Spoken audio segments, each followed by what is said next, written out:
Ayah ngapain kemarin? Saya tanya gitu bang, saya sampai benar-benar kesel tuh. Ngapain kemarin di sono sama ayahnya Aris? Enggak ngapa-ngapain, untungnya enggak ikut muja. Ayah cuma disuruh pegang patung kecil. Patung kecil apaan? Tuh ada katanya, di situ katanya. Tapi untungnya bokap nggak apa-apa, nih patungnya saya bawa bang kalau boleh. Nih. Patung ini bang. Tuh. Wih. Gitu. Nih, kalau biar jelas lagi nih.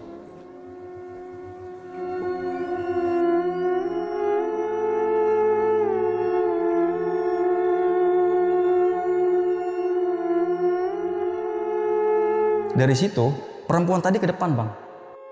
Nenek itu masih di situ, dia ketawa bang. Ketawanya kenceng banget. Dibungkus kain putih, dimasukin ke dalam lorong yang tadi saya bilang gue bukan bawah itu, dimasukin doang begitu bang. Saya kan nggak beranjak dari situ, saya masih ngeliatin. Astagfirullahaladzim, itu saya nangis langsung. Jadi rauk begini, bayi tadi dimakan begini bang. Nih begini nih tuh. Iya.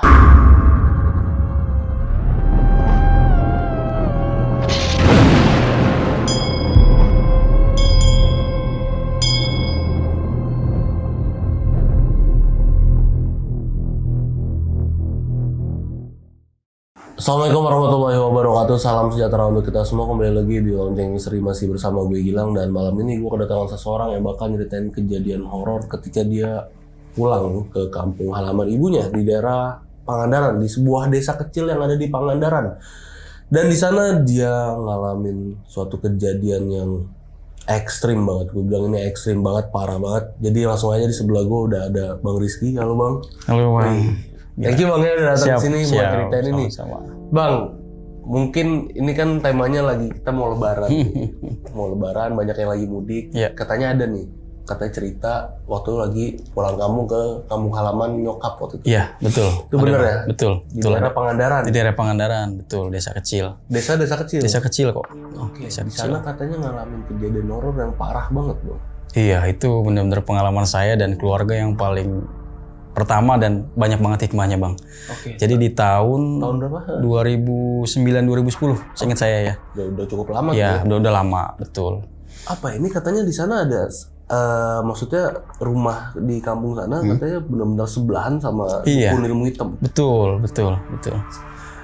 Jadi kita pulang kampung nih, kita mutusin pulang kampung karena keluarga waktu itu sempet keuangan lagi pailit gitu kan, ayah habis kerjaan pulang kampung nempatin rumah itu, dan sebelahan itu rumah dukun ilmu hitam Bang. Banyak banget kejadiannya saya. Banyak kejadian? Banyak banget. Dan katanya memang ada satu kejadian yang emang ini tuh bikin geger satu kampung. Satu kampung itu terlibat semua Bang, termasuk saya sama keluarga. Yang paling kena itu justru malah keluarga saya, karena sebelahan banget sama si rumah dukun itu. Itu sebelahan. Ini ditahan dulu nih Bang ya. Siap. Jadi buat sahabat Lonceng yang penasaran sama ceritanya Bang Rizky, wajib banget tonton video ini dari awal sampai habis, jangan ada di skip. Oke, buat sahabat Lonceng, gue mau ngucapin selamat menunaikan ibadah puasa, lancar terus puasanya dari hari ini sampai nanti lebaran. Dan mohon maaf di video ini gue agak kurang sehat, kalau nanti ada suara-suara kurang mengenakan mohon dimaklumi ya. Jadi yang belum subscribe juga Lonceng Misteri, buruan langsung subscribe Lonceng Misteri biar gue makin semangat ngasih konten-konten horor lainnya sama kalian semua. Ya udah Bang Rizky, langsung kita mulai aja Bang ya ceritanya. Oke.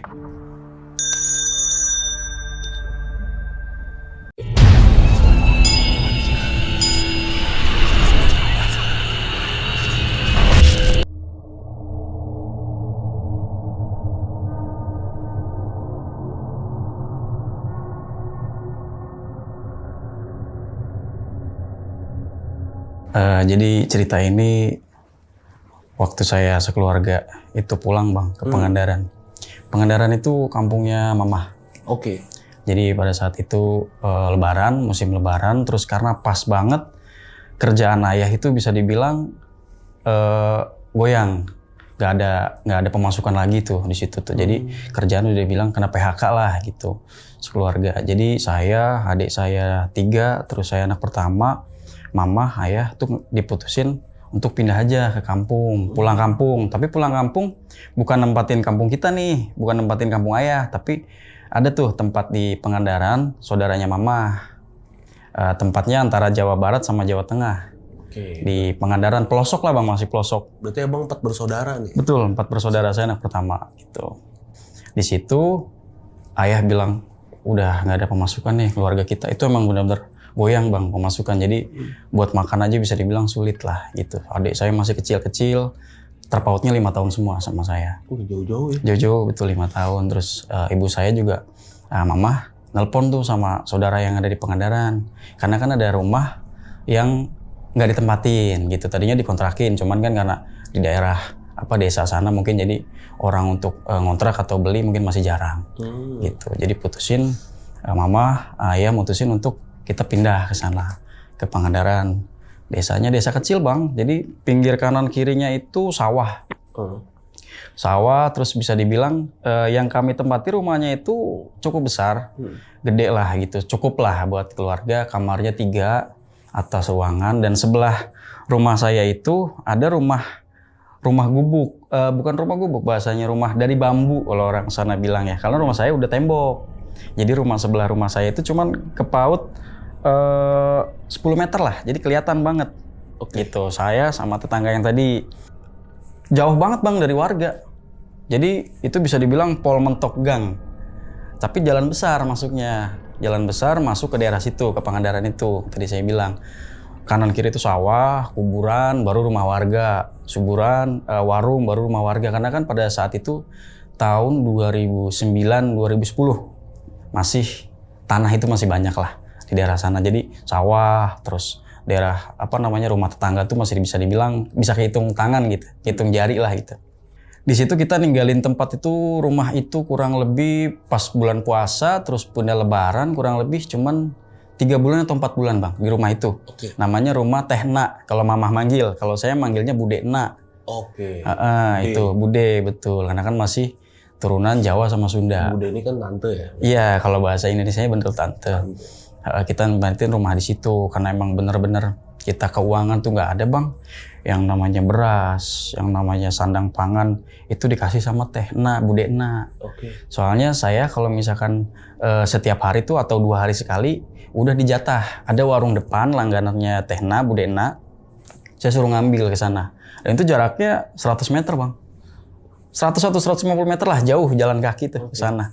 Baru saya bisa dapat beras, telur, dan itu ngutang. Karena emang nggak ada uang sama sekali keluarga kita pada saat itu. Dibayarnya sama Teh Na setiap 1 bulan sekali atau 3 minggu sekali datang ke rumah kita gitu, nanyain keadaan. Di rumah itu seperti tadi yang saya bilang, di samping rumah itu kan rumah tua bang, rumah reot lah bisa dibilang ya. Cuman bambu-bambu bilik gitu, tahu kan? Dan penerangannya cuma lampu teplok yang pakai lilin, bawahnya minyak tanah. Nah, jadi hening gitu, karena kan nggak ada sama sekali, kita nggak ada tetangga, cuman rumah ini, tapi sama sekali nggak ada kegiatan rumah itu. Tapi yang herannya setiap malam itu banyak tamu bang ke situ. Tamu? Setiap malam. Di bulan pertama kita itu saya terutama ya, sama adik saya yang kecil yang cewek itu udah ngerasain yang namanya keanehan di rumah itu. Adik saya itu setiap malam yang cewek itu nangis terus. Dia bilang lihat sosok nenek matanya melotot. Dan itu lihatnya tuh ke arah rumah yang tadi sebelah. Kalau lagi nangis itu nggak mau ada nenek-nenek di situ. Jadi kalau pas lagi tembok ke arah sini tuh, dia nengok begini tuh dia paling nggak mau, paling nggak suka. Ke rumah yang tadi saya bilang gubuk itu, langsung saya mikir, rumah ini kayak rumah kosong atau rumah apa gitu kan. Saya juga nanya mama juga nggak tahu gitu kan. Ya udahlah, saya mikir nggak itu. Nah itu malam tuh saya inget tuh bang, pas adik saya nangis jam 11 malam tuh saya inget banget. Jam 11 atau jam 12 saya inget. Gak bisa tidur dari adik saya terus nangis begitu. Ngelihatnya sama ke posisi belakang, saya ngintip bang begini. Karena kan kelihatan. Posisi kan outdoor, bener-bener outdoor. Jadi maksudnya ngelihat banget, kita ngelihat begini udah kelihatan rumah itu. Itu banyak mobil yang parkir di rumah itu. Otomatis kan ngelewatin rumah kita tuh, depan teras kita di situ. Kok pada di depan ya, pada ngapain gitu? Saya penasaran kan, ngomong mama di belakangan, masih diemin adik saya tuh biar nggak takut. Mah itu kok di rumah sebelah banyak mobil ya? Ngapain gitu kan? Masa sih? Mama keluar ngeliat. Oh iya ya, nggak tahu. Iya emang ngapain ya? Udah tuh, ya udahlah biar nggak usah dipikirin. Ngapain kali ada urusan. Saya nggak beranjak, tetap ada di situ. Jam berapa waktu itu? Jam 12 bang, 11 jam 12, tengah malam. Banyak rame mobil. Wow. Dan itu masih mobil kelasnya itu mobil-mobil Kijang bang. Oke. Kijang Panther pada tahun itu ya. Iya, lagi banyak ya. Betul pada tahun itu, sama Espas di tahun-tahun itu. Situ saya tetap tuh ngeliatin begini aja kan adik saya masih di dalam tuh di apa namanya sama ayah saya tuh. Pokoknya didiemin lah segala macem. Tetap ngiranya ke arah rumah itu, kita minta tolong ke siapa? Ke tetangga aja jauh. Telepon aja kita nggak punya handphone bang, boro-boro. Mau telepon Tehna aja bingung gitu. Jadi tetap mutusin sebisanya ayah lah gitu, ngobatinnya entah pakai baca-bacaan yang dia bisa segala macem. Nah, adik saya nggak berhenti nangis itu saya ngelihat bang begini, yang tadi apa namanya mobil banyak. Begini aja saya liatin pada ngapain ya. Nah, rumah itu di belakangnya itu ada gubukan kecil bang, saung. Oke.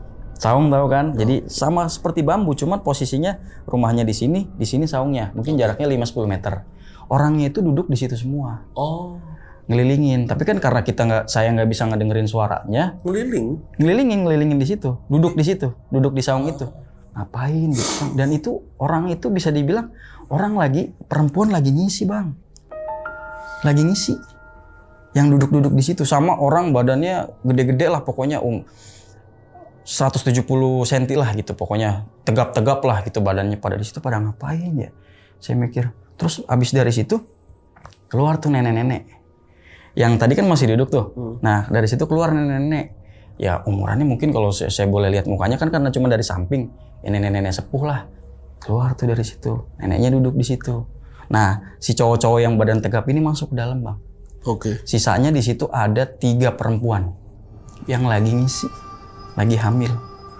Ini kejadian bikin saya benar-benar ingat sampai sekarang bang. Bayangin, cewek itu duduk di situ, kemudian isi perutnya cuma dielus gini sama si nenek tadi, itu perutnya kosong bang, kempes, hilang semua.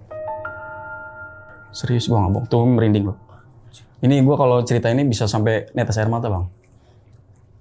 Itu bayi benar-benar hilang dalam perut, cuma dielus gini sama si nenek tadi, dan nggak ada suara sama sekali. Logika manusia, kalau misalkan lagi melahirkan, pasti kan kesakitan bang. Bener. Itu enggak sama sekali. Itu benar-benar hilang. Dan gak ada suara dari perempuan-perempuan itu.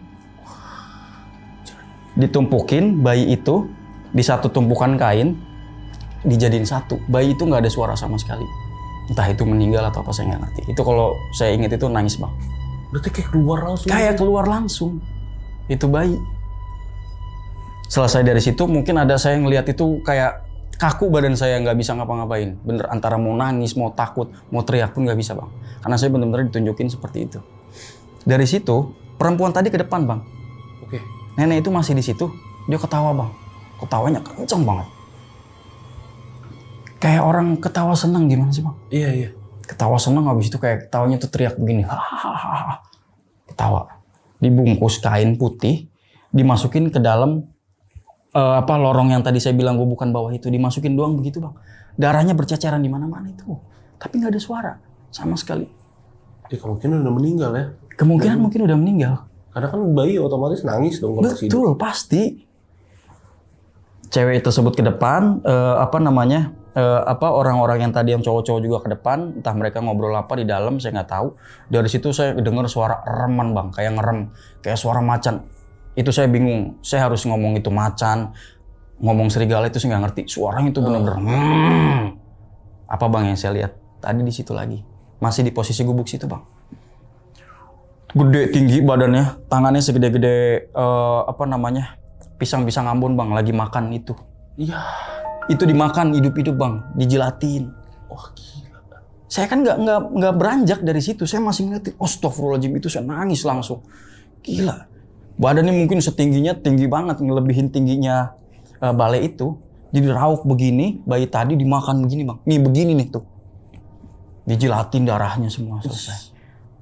Orang itu pergi, yang perempuan tadi sama ini bodyguardnya entah cowok-cowoknya siapa pergi, saya masih di situ. Baru neneknya ke situ lagi, balik nemuin yang tadi, nemuin entah siluman entah apa gua nggak tahu bang.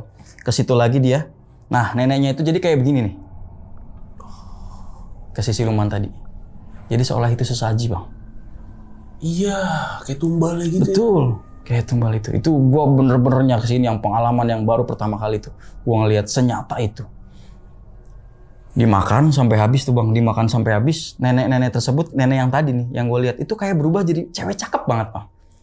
Wah, berubah banget jadi cewek cakep banget, bener.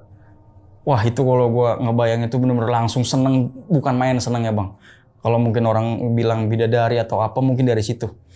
Wih cakep banget bang, berubah langsung bajunya. Yang tadinya pakai kemben, langsung baju putih, tapi bajunya putih-putih, pure putih, rambut panjang, masuk lagi ke rumah itu. Berubahnya ngelihat nggak bang itunya transformasinya itu? Iya pokoknya abis dia dari begini, otomatis kan dia madepnya ke sana bang, ke yang siluman itu. Nah posisi pas balik badan mau masuk ke rumah itu langsung berubah. Wah. Perubahannya tuh yang gue lihat di situ. Yang tadinya nenek-nenek pas begini, jadi pas berubah balik badan mau masuk ke rumah itu langsung berubah cewek cakep. Wah. Gila. Bisa dibilang mungkin umur 19-18 tahun bang, cakep banget. Cuman tinggi dia, senenek-nenek tadi. Cuman pakainya putih udah, masuk lagi tuh ke rumah. Gue diem, gue duduk begini tuh. Gila. Gue ngeliat ini mimpi enggak gitu kan. Itu gue gak ceritain ke siapa-siapa bang, cerita malam itu. Sama sekali gue gak cerita. Di hari berikutnya itu sama bang posisinya, selalu ada mobil. Cuman kan gue gak mungkin ngintip setiap hari. Jadi gue gak mungkin ngintip setiap hari, mamah juga taunya itu tamu sebelah. Cuman kan gak tahu tamunya siapa. Tapi nanya nggak sama Bu Dena yang sebelah itu siapa? Iya, Bu Dena kan datang ke kita kan setiap 3 minggu sekali. Nah, pada saat itu jadi setiap saya ingat tuh waktu itu pokoknya udah 1 bulan atau 3 minggu itu yang saya bilang itu datang ke rumah kita. Okay. Nah, mamah nanya dari situ bang, buka obrolan. Nah, sebelum Bu Dena datang kan ditanya dulu, Ki, gimana betah nggak di sini gitu? Oh, iya Bu De, betah. Tapi cerita tuh mama saya tentang adik saya nangis terus. Kalau lihat di sebelah tuh kayak ada nenek-nenek matanya melotot katanya. Ah enggak itu mah ini aja udah betah-betahin di sini. Karena ya gimana bang dari ekonomi kan gitu segi ekonomi jadi kita susah untuk berpikir untuk keluar dari sini juga pasti nggak bisa kan gitu. Ayah juga ya udahlah gitu nggak apa-apa gitu. Nah mama nanya lah ke Tehna, Teh itu rumah di samping itu apa sih kok tiap hari banyak orang parkir gitu mobil? Oh Mbah Marni. Mbah Marni. Mbah Marni siapa? Itu dukun bayi. Oh dukun bayi, pantesan. Saya juga langsung, oh dukun bayi. Pantesan. Setiap malam ada tamunya. Saya udah mikirnya gitu doang. Mama juga, oh ya udah nggak menceritakan lagi karena waktu itu Tehna juga seolah menyembunyikan bang identitasnya Mbah Marni ini. Cuma dibilang udah seperti itu aja. Oh dukun bayi Mbah Marni namanya. Oh gitu. Nah habis dari situ Tehna ngomong tuh sama saya, sama ayah, bilang besok ada bersih-bersih desa, pada ikut bisa nggak Ki? Dikasih duit katanya sama Pak RT gitu. Jadi jarak rumah tadi seperti tadi saya bilang bang, antara 50-100 meter ke depan baru ada rumah, sekaligus kenalan katanya. Kan ayah juga Kiki belum kenalan sama tetangga katanya. Oh ya udah ikutlah saya tuh sama ayah ke bersih-bersih desa tuh. RT-nya di situ yang buka. Oh iya ya Pak, ninggalin rumahnya Tehna ya. Iya, udah ada obrolan Tehnanya sama ini. Nah di situ Pak RT tadi ada anak yang namanya Aris. Okay. Seumuran saya. Mungkin beda 1 tahun lah sama saya. Karena dia waktu itu kelas SMP kelas 2. Waktu itu saya harusnya kelas SMP kelas 1. Bener. SMP kelas 2 lah kalau nggak salah saya. Pokoknya 2-3 lah bang, saya lupa waktu itu. Nah singkat cerita, saya juga dari Aris itu ngobrol lah, kita akrab tuh bang. Dia masih bahasanya dengan logatnya orang Sunda ya. Saya dengan logat orang Jakarta gitu kan. Oh lu Jakarta ya, gini-gini enak ya di Jakarta gitu. Oh enggak juga ah. Saya juga di sini numpang rumahnya Tehna. Oh rumah Tehna yang ujung sana, iya dekat rumahnya Mbak Marni. Iya kok tahu? Iya tahu lah, dia kan orang sakti. Oh orang sakti. Si Aris ini bilang itu orang sakti katanya. Orang sakti gimana? Saya langsung penasaran tuh karena yang penampakan itu saya nggak ceritain ke ayah, ke mama, apalagi ke Aris yang orang baru saya kenal, saya nggak mau cerita. Orang sakti gimana? Iya dia mah orang sakti itu kalau siang tidur, kalau malam baru. Oh maksudnya orang sakti itu mungkin itu kemarin kali ya, yang saya lihat penampakan. Cuma kan tetap saya pendem bang, tetap saya pendem nih. Maksudnya dalam arti saya ada pertanyaan juga banyak, terus kayak nggak percaya juga iya gitu. Jadi dalam artian masa sih orang sakti nenek-nenek gitu kan terus tinggal di sini. Gue tuh kayak ngerasa kayak di situ tuh tinggal di situ kayak yang bener-bener hidup di tempat yang lingkungan gaib. gue yang lihat sendiri soalnya gitu, saya doang. Sama adik saya paling yang diliatin beberapa kali penampakan gitu kan. Sampai adik saya tuh nangis terus kan kalau inget-inget kejadian yang itu. Saya pendam aja, saya mikir tuh gini bang dalam hati ya. Apa sedrastis ini gitu saya ditampakin penampakan yang ada di sini gitu kan. Maksudnya orang-orang aja mungkin kalau teman saya gitu cerita kayak nggak se-ekstrim ini kok. Ini kok kayak gue ditampakin jelas banget gitu. Ah udahlah, saya mau tetap masih ngobrol tuh sama si Aris tuh. Terus kapan Ki katanya rencana pulang? Wah nggak tahu deh, saya juga ayah juga kayaknya masih belum ada kerjaan di Jakarta gitu kan. Oh gitu, ya udah. Nah dari situ ayah saya sama Pak RT, ayahnya Aris tuh, RT tuh ayahnya Aris. Ada obrolan tuh, nggak tahu lah mereka ngobrol apa. Nah kita kan lagi apa namanya bersih-bersih tuh, bersih-bersih desa tuh masih tuh. Saya masih mikir tuh di situ tuh, wah orang sakti gimana ya? Soalnya tuh warga tuh saya emang sama sekali nggak ada yang apa namanya berkegiatan gitu di rumahnya Mbak Marni. Nggak ada apa nyapu lah kayak setiap hari orang layaknya orang desa tuh nggak ada. Tiap hari juga nggak ada orang nyapu gitu kan. Sampai pun saya tanya sama si Aris juga, emang sih nggak pernah kelihatan dia nggak pernah makan. Saya bilang, oh nggak tahu deh itu kan orang sakti. Gitu lagi saya dipakai media yang katanya dia orang sakti. Oh, orang sakti nggak makan kali ya. Pada saat itu saya mikir gitu bang. Oh ya udahlah, gitu saya pikir beres-beres apa namanya bersih-bersih itu udah selesai tuh sore kita pulang. Kita pulang tuh jam 5 lah masih sore nggak terlalu maghrib. Saya pandangan itu nggak berhenti bang ke arah rumah situ aja. Ayah tuh nanya gini. Itu baru pertama kalinya tuh ayah lihat rumah itu, maksudnya secara pas kondisi begini. Itu rumah ada orangnya apa enggak ya? Tapi bokap itu kayak orang yang auranya kayak gelap banget gitu kayak. Iya kali ya, juga nggak tahu tuh sempet. Saya mau cerita tuh sempet tuh di perjalanan pulang cuman nggak usah lah. Saya pendem aja lah gitu aja kan. Mungkin kalau cerita di rumah geger nih ntar nih gitu kan. Adik saya nggak bisa tidur, ayah juga pasti kepikiran. Udahlah nggak usah lah bang. Itu gue pendem sampai sekarang. Pulanglah kita. Udah tuh seperti biasa lah bang. Apa namanya di jam 12. Pokoknya selalu ada di situ. Itu gue inget malam Jumat ini yang gue pokoknya kalau misalkan lagi pantengin itu rumah pasti ada kejadian. Kecuali nggak mantengin ya. Kecuali nggak ngintip. Kalau misalkan lagi waktu itu kan emang harinya ada mobil cuman saya nggak ngintip gitu. Nah ini pada saat malam Jumat itu saya ngintip bang. Karena banyak banget mobilnya. Ada kali 10 apa 8 biji. Wah. Sama motor lagi. Pasti di jam 10 ke atas. Rumah itu ramenya. Dan yang herannya itu kayak nggak ada makanan yang dimakan gitu, nggak ada. Iya nggak ada. Iya jadi suguhan layaknya tamu itu ya? nggak ada dari situ. Dan pasti mereka duduknya di atas balai itu di situ. Saya liatin aja tuh malam Jumat tuh bang. Sama persis badannya tinggi gede, cuman bedanya orang hamilnya bawa perutnya agak kecil. Jam 1 atau jam berapa tuh saya nggak bisa tidur tuh bang. Di atas itu kayak bola api bang, banyak. Ada sekitar 5 kalau nggak salah. Bola api banaspati tahu kan? Nah itu ngelilingin mereka tuh di atasnya balai.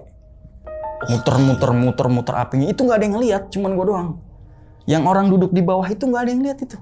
Oke. Di atas itu mereka tuh begini-gini nih. Buset, ngeliat ini beneran apa enggak? Ya Allah, astagfirullahaladzim.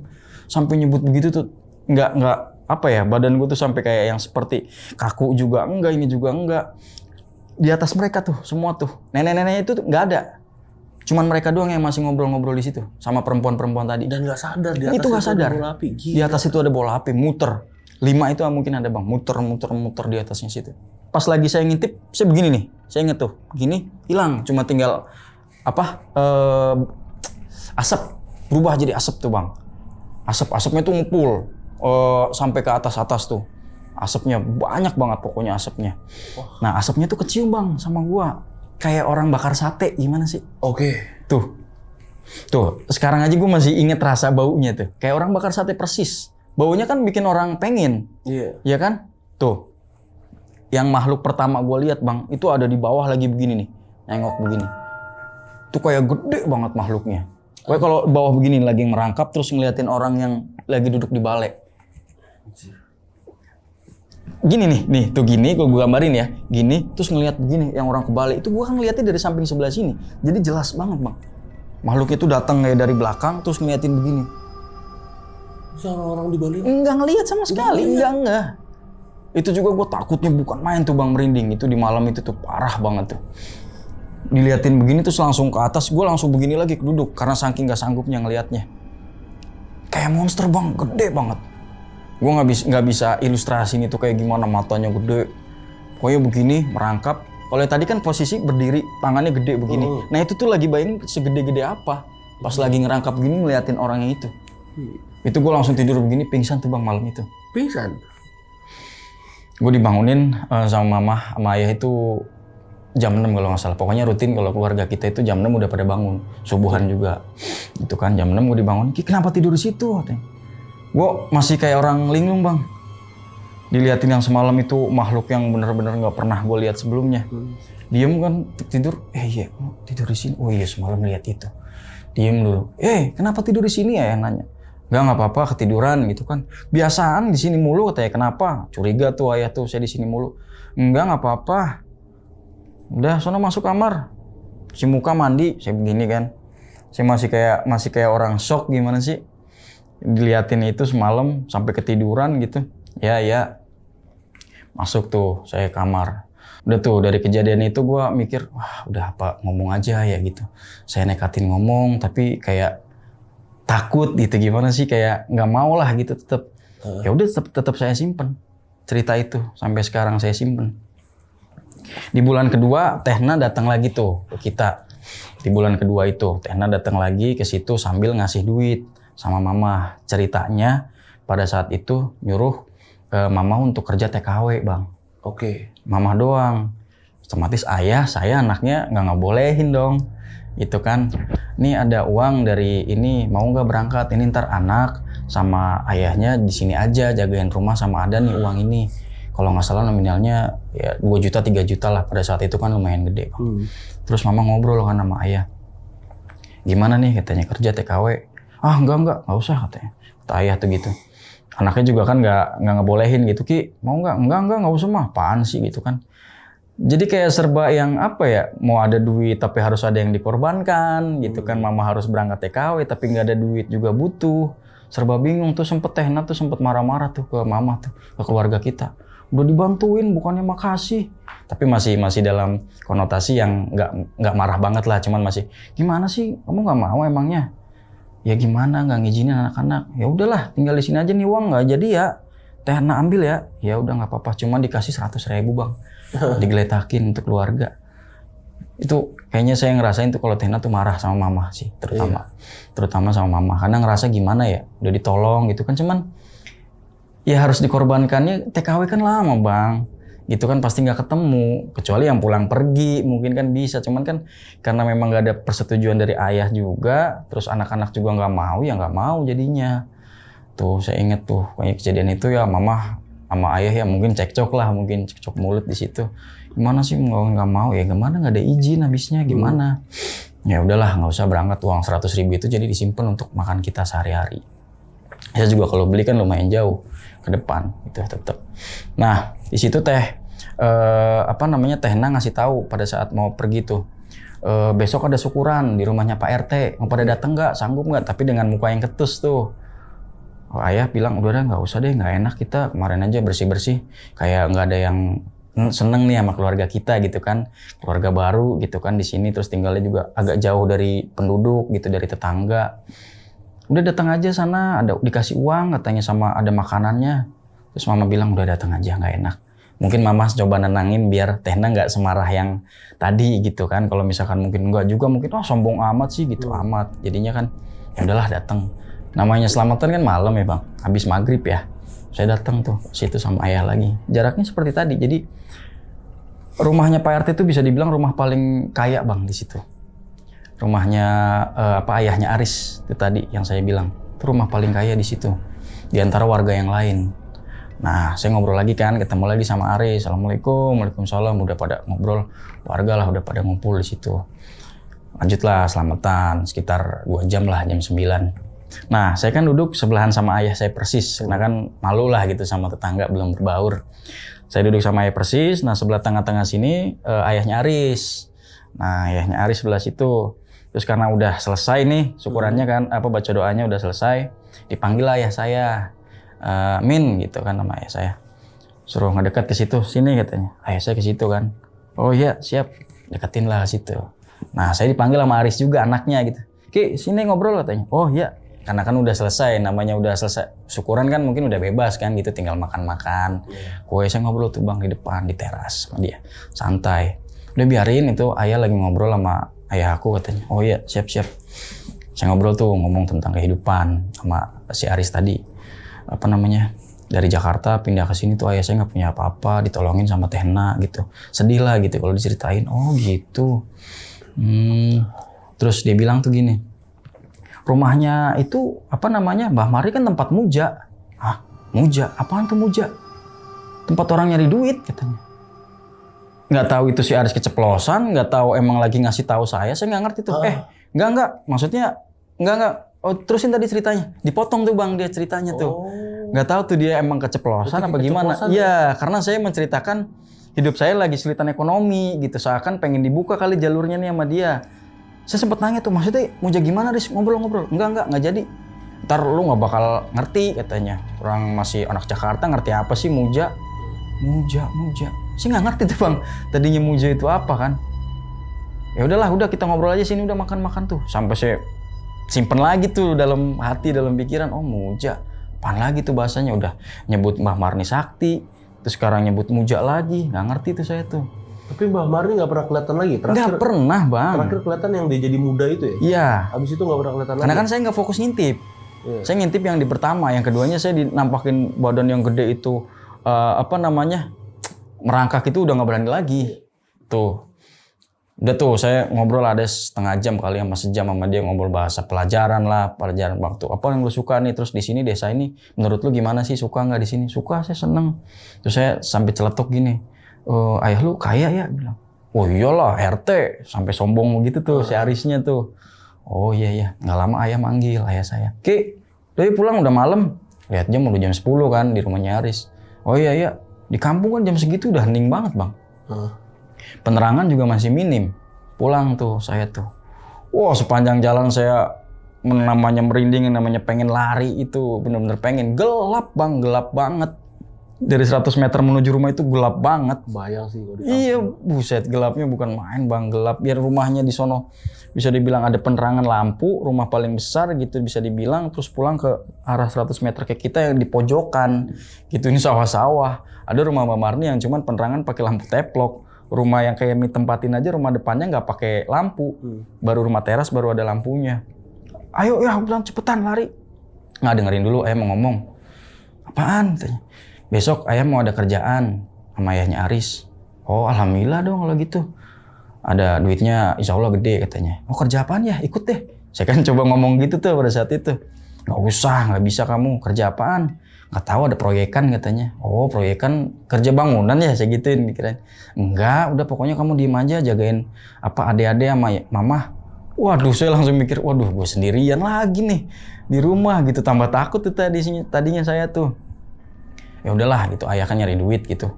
Paginya berangkat, pamitan sama mama sama saya. Tetep saya masih ada perasaan takut banget tuh bang, karena sosok yang dituakan di situ udah nggak ada, saya doang cowoknya. Mungkin sama mama perempuan gitu kan, kalau pas lagi ketakutan apa-apa mungkin kan lebih panik daripada cowok gitu kan. Saya mikirnya udahlah saya buang tuh perasaan itu bang.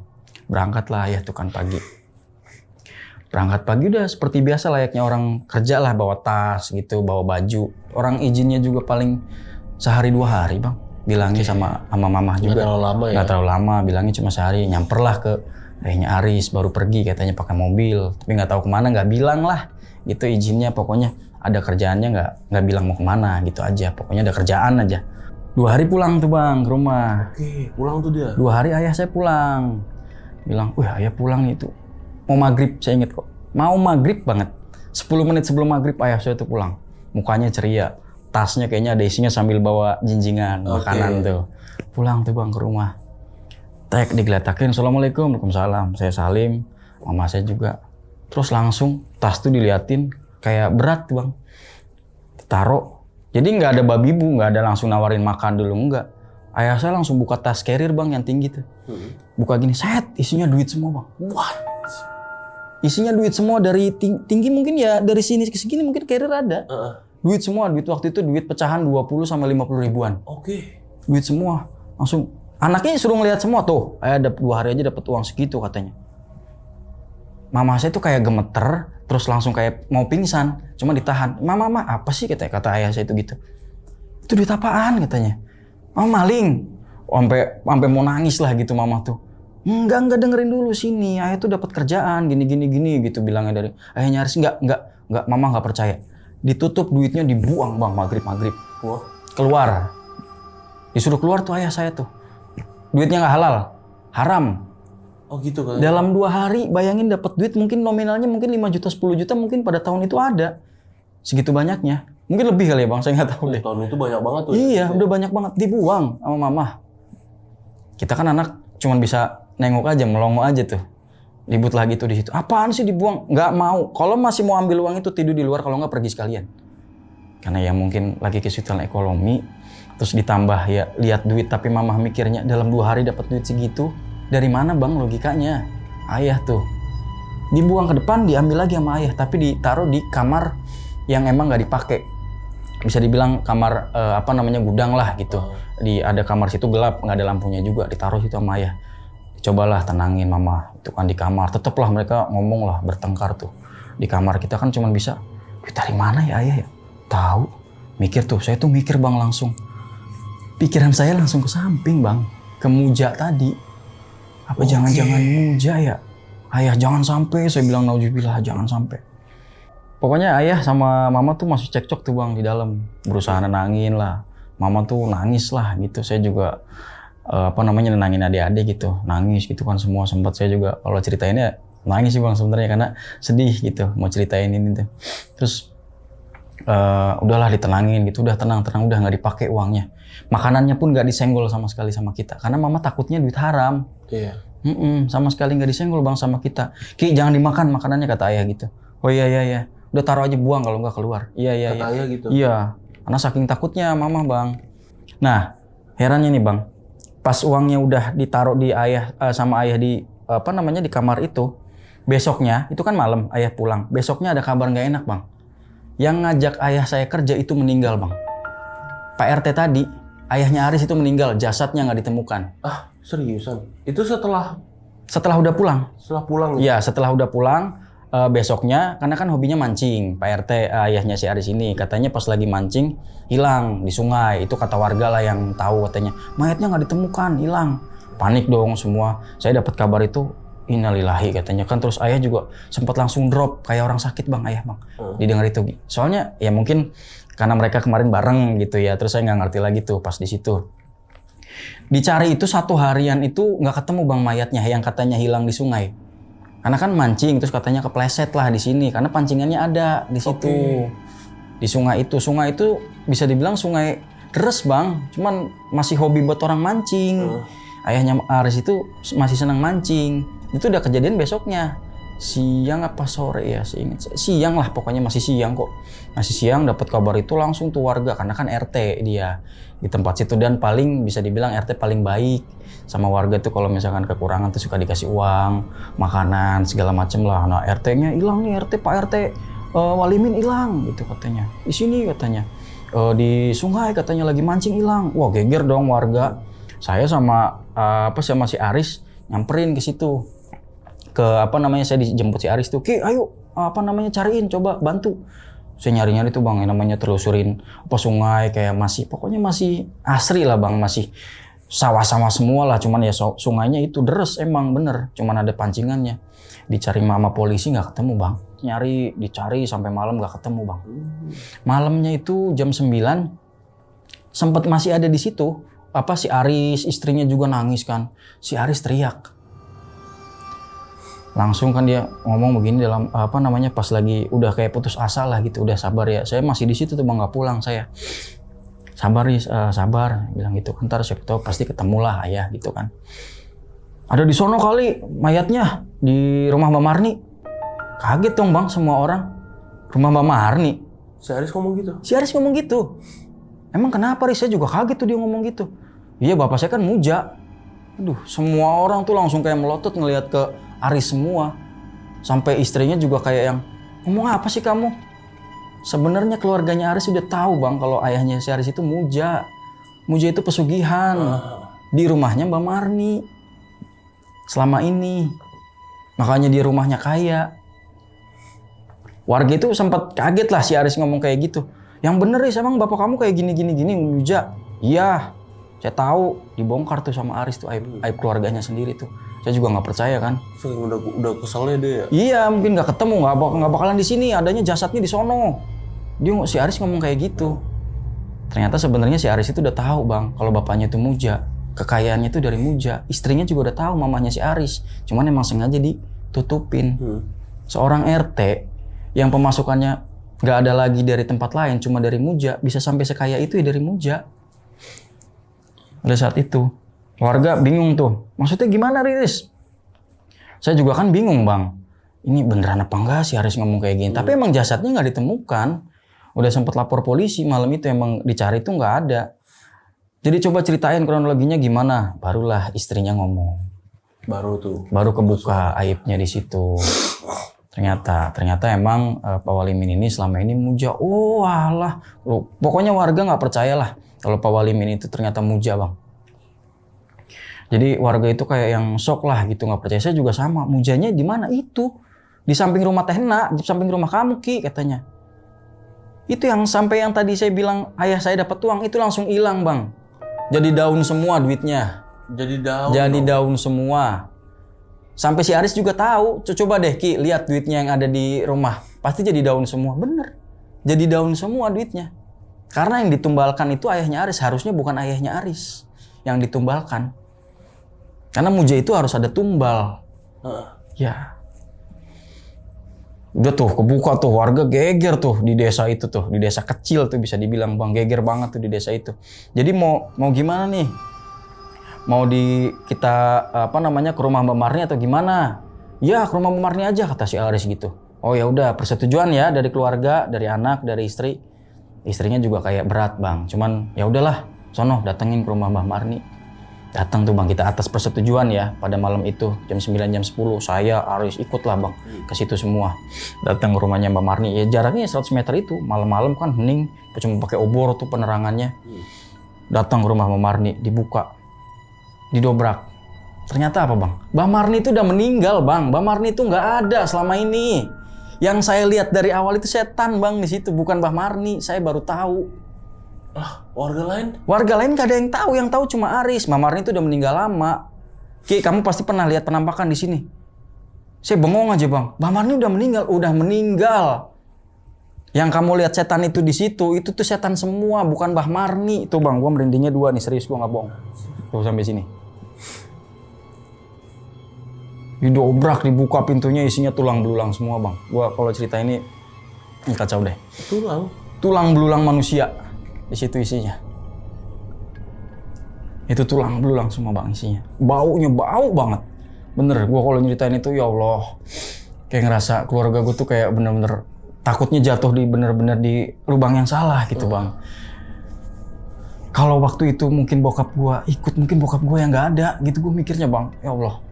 Gue kalau inget itu bener-bener kacau lah gitu, perasaan gue tuh campur aduk banget situ. Didobrak, dibuka Mbak Marni.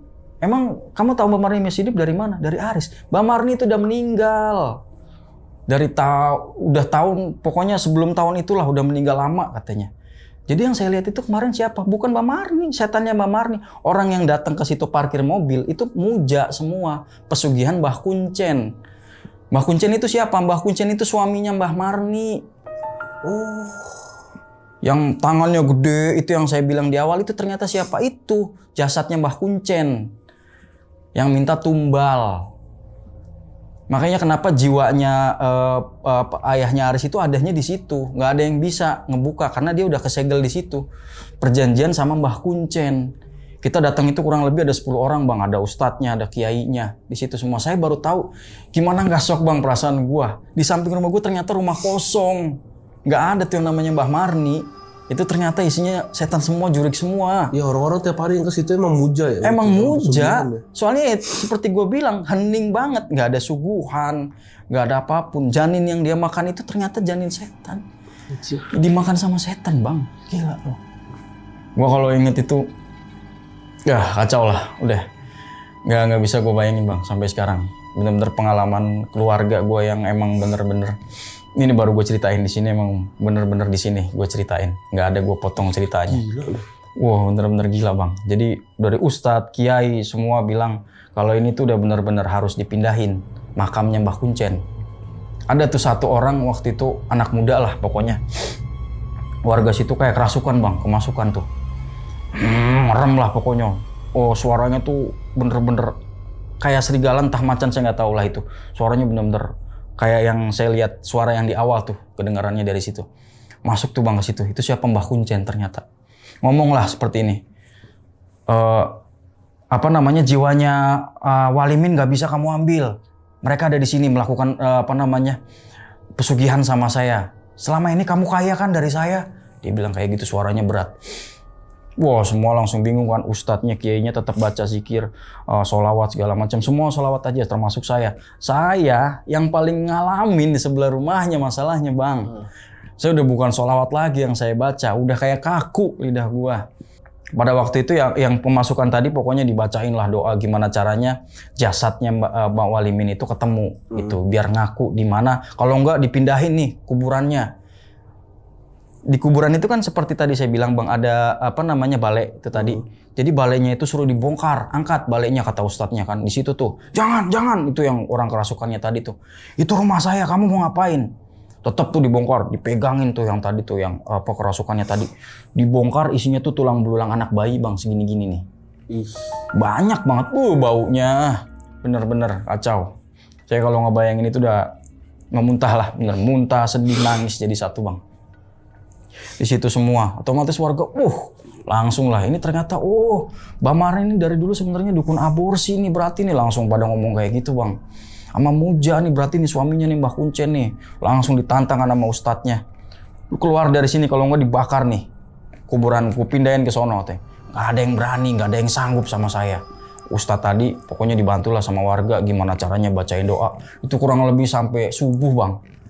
Itu gue bener-bener kayak gimana ya, bener-bener ngikut dan lihat gitu secara langsung. Akhirnya si Mbah Kuncen itu udah bener ngilang dari si pemuda itu, jatuhlah pingsan tuh anak itu. Kita sampai di situ ngobrol, guyupin lagi gimana baiknya, sampai mama saya itu nangis-nangis bang di sebelah karena ayah saya itu sakit.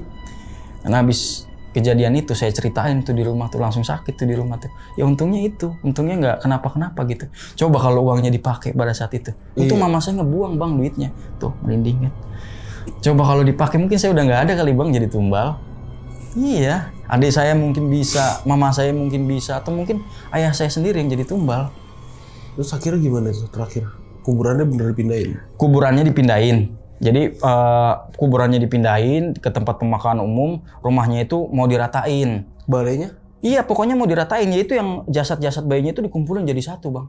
Dan itu pun yang ngumpulin kayak yang gimana ya, nangis, sedih gimana sih bang? Buset. Berarti dari dulu itu ratusan ada kali bang. Tempat aborsi bayi ini Mbak Marni ini ternyata dari dulu. Dan tetangga nggak ada yang tahu. Gila loh. Besoknya siang itu saya pulang kan menceritakan yang itu semua tuh, kegegeran itu tuh. Pagi udah pulang aja sekarang Ustadz, pokoknya rumah ini ntar aman katanya. Saya kan saya ceritain tuh bang sama ayah kan, saya ceritain ya ayah sebenarnya ikut ya kemarin gini. Iya Ki, makanya nih ayah sakit. Ayah ngapain kemarin? Saya tanya gitu bang. Saya sampai benar-benar kesel tuh. Ngapain kemarin di sono sama ayahnya Aris? Enggak ngapa-ngapain. Untungnya enggak ikut Muja. Ayah cuma disuruh pegang patung kecil. Patung kecil apaan? Tuh ada katanya. Di situ katanya.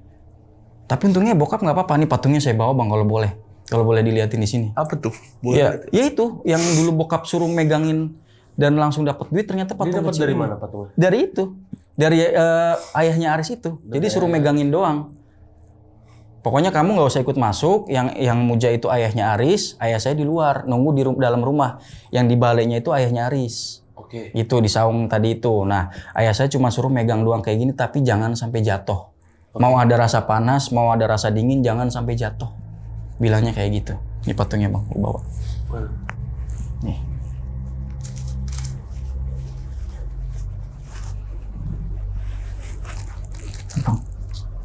Nih. Mau pegang bang? Pegang sini. Oh pakai bungkus itu Iya, ya? ini masih dari sana. Potong ini bang. Tuh. Wih, Itu. Ayah saya suruh megang ini doang tuh. ini dong. Itu doang dipegang. Pokoknya jangan panas, jangan dingin. Yang dirasain, jangan dijatuhin. Ayah saya cuma disuruh pegang ini. Itu saya ambil tuh bang, biar ayah saya nggak kenapa-kenapa lagi tadinya. Dan ini baru pertama kali saya keluar ini bang di sini. Tuh patungnya bang. Wah gokil. Iya. Iya tuh patungnya bang. Nih kalau biar jelas lagi nih.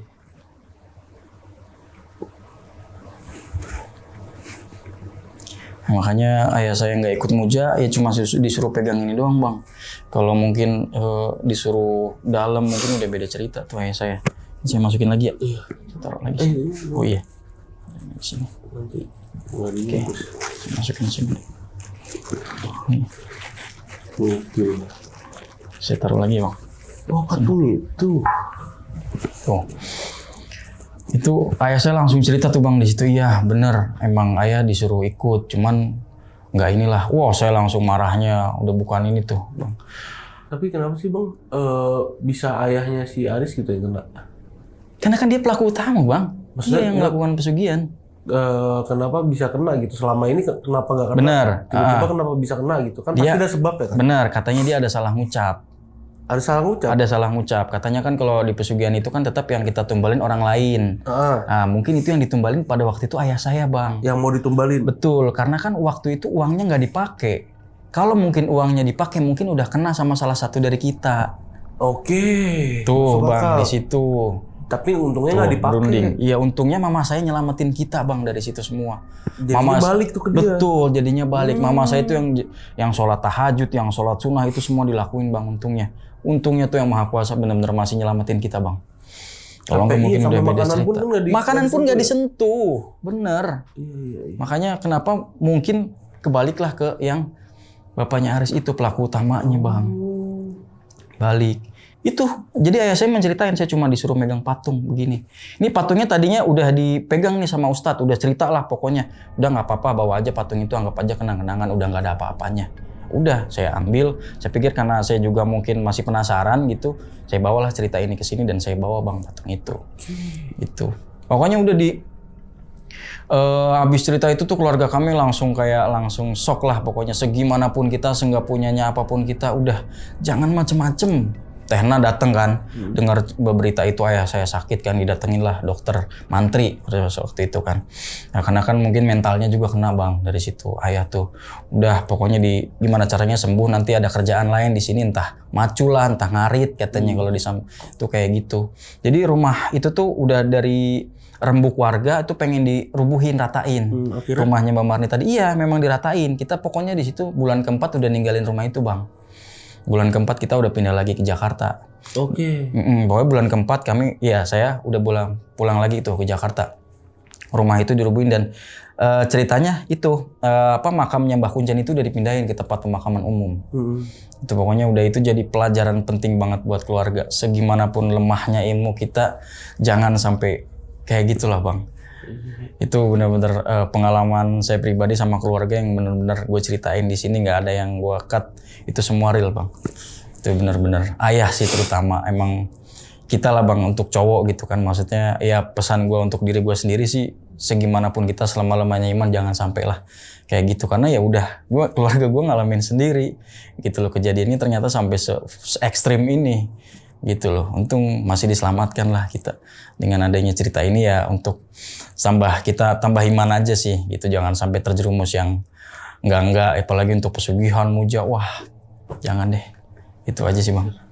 Dan ternyata orang-orang yang datang ke situ, lu ini nyadar nggak bang? Orang-orang yang datang ke situ tuh sama itu aja tuh ganti-ganti. Oh nggak tahu tuh kalau cerita itu, gua nggak paham. Karena kalau dari mobilnya sih beda-beda. Cuman kan gelap, iya. Cuman kan kalau gue lihat dari sini gelap, dan mereka pasti stay di saung itu, duduk-duduknya. Itu. Berapa lama total tinggal situ? 4 bulan seingat saya, 4 bulan, benar. Dan nyaksiin berarti 2 kali itu ya, nyaksiin yang benar-benar parah. Iya, 2 kali, benar, di bulan pertama sama di bulan kedua. Benar. Sisanya nggak nyaksiin lagi. Sisanya nggak nyaksiin lagi. Mereka itu sendiri ke situ. Kayak ya udah itu tuh kayak tempat kosong dijadiin. Bener, yang udah tahu gitu. Entah itu infonya dari mana, entah itu dari ayahnya Aris, mungkin saya nggak tahu bang. Dapat info nggak? Udah berapa lama tempat itu dijadiin praktek pesugihan tuh? Dapat info nggak? Kalau dapat infonya gini bang, dari tahun 2010 itu saya ninggalin rumah itu, Mbah Marni itu meninggal dari tahun 2002-2004, berarti udah dari tahun kesininya mungkin udah dijadiin praktek aborsi bang. Oh udah 6 tahunan. Betul, udah dari kesini-sininya. Berarti siapa suaminya dulu nih yang meninggal? Berarti ya? Iya betul, suaminya Mbah Marni itu Mbah Kuncen. Mbah Kuncen meninggal dulu. Betul. Baru habis itu Mbah Marni jadi dukun aborsi, dukun anak, dukun aborsi, betul. Setelah jadi dukun aborsi, tapi nggak tahu nih, maksudnya pas dia jadi dukun pun nggak tahu udah pesugihan apa belum nih? Iya, nah kan saya juga udah nempatin di situ, kondisi nggak tahu itu apa Mbak Marni masih ada di situ atau enggak. Saya taunya dari Aris. Setelah jadi dukun aborsi, Mbak Marni meninggal. Betul. Tempat itu rutin dijadiin tempat. Rutin dijadiin tempat pesugihan. Oke, Betul bang. timelinenya begitu ya. Betul. Jadi Mbak Kuncen dulu meninggal, Mbak Marni jadi dukun aborsi, atau emang udah barengan sebenarnya udah lama. Nggak tahu benar-benar. Nggak tahu ya gimana, pokoknya timelinenya begitu. Udah setelah meninggal Mbak Marni baru jadi tempat pesugihan. Tempat pesugihan, betul. Dan tulang-tulang yang di dalam rumahnya itu kemungkinan tulang siapa itu?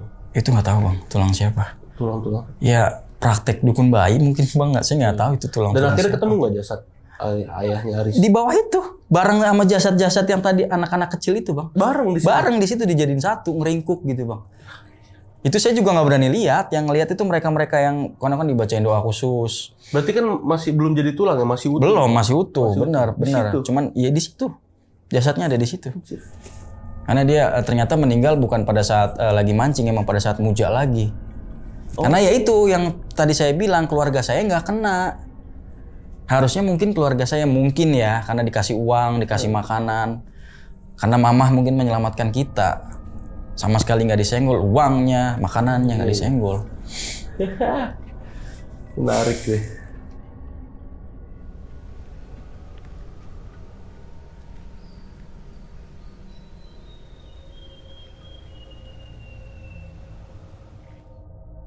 Thank you ya Bang ya udah ceritain kejadian ini sama sahabat lonceng nih. Terutama sama gue nih, thank you banget ya udah ceritain kejadian yang epic ini. Jadi buat sahabat lonceng yang udah nonton video ini dari awal sampai habis, gimana pendapat kalian? Tulis di kolom komentar. Kalau kalian suka sama video ini, jangan lupa kalian tekan tombol like ya habis nonton. Dan kalau gak suka juga ya udah ditekan aja tombol dislike-nya.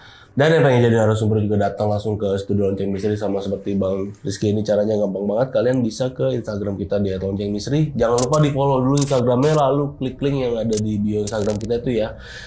Akhir kata gua Gilang izin pamit, Bang Rizky juga izin pamit. Bye bye.